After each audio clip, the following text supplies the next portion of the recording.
I'm Edie Lush, and I'm here in the Hub Culture Pavilion in Davos. Steve Davis has just come through our doors. Thank you very much for coming along. My pleasure. The president and CEO of PATH. Now, I know you work a lot with developing countries' technology in the health area. All of those are massive issues here at the World Economic Forum. Tell me a little bit about what you've been thinking. Well, it's always a great setting to come and meet with a lot of partners and players. We're really at this sort of incredibly interesting but somewhat unique intersection of looking at sort of business models and business tools and tools like drugs and development and diagnostics and other kinds of vaccines, but really thinking about how do you adapt them for the lowest resource settings in the world, and then how do you ensure that they get to scale there. Mm-hmm. So to do that, we're constantly in partnership with the large pharma or biotech in terms of their IP, all the way to commercializing and the distribution. So it's an exciting place because you can come and in one conversation move from this morning I was with the largest pharmaceuticals in the world and then sharing as a CEO some of our challenges, and it just came with ministers of health of Africa talking about the different opportunities and reproductive health tools, and so it's a good place to see all that come together.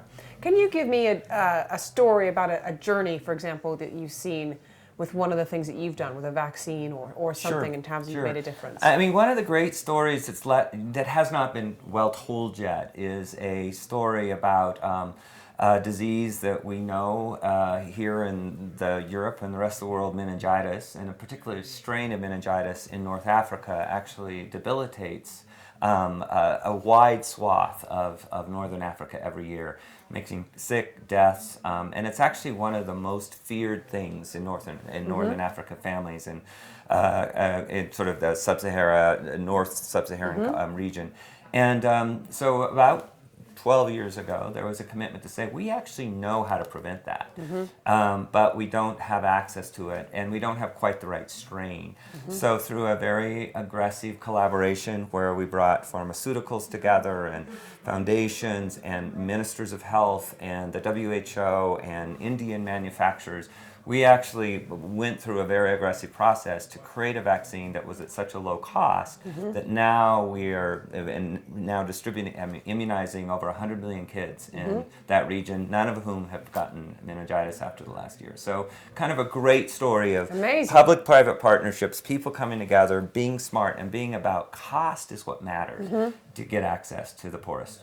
What major challenge are you working on now that meningitis is well, in the vaccine world, there's some very important ones. We're very close to, seeing we're a big malaria opportunity, and we oversee the large malaria vaccine initiative in the world, working very closely with the Gates Foundation and GSK. And we'll see. That's a complicated story because it's is never intended to be fully effective, so then that kind of balances out. We have some very interesting work going on around, it's not the thing you usually talk about in media, but on diarrhea, which is the number one killer of kids in the world. Is it? And yeah, absolutely. About 5 million kids a year die of this disease. Diseases-related diarrhea, and yet, we don't see that at all in the rich world. So it's things about, there's vaccines that we need to make sure get in place, clean water, a lot of tools like zinc and wheat, which are not clear how they're to create the demand for them. So we're very excited about doing a lot of work in that area, and we see some good results.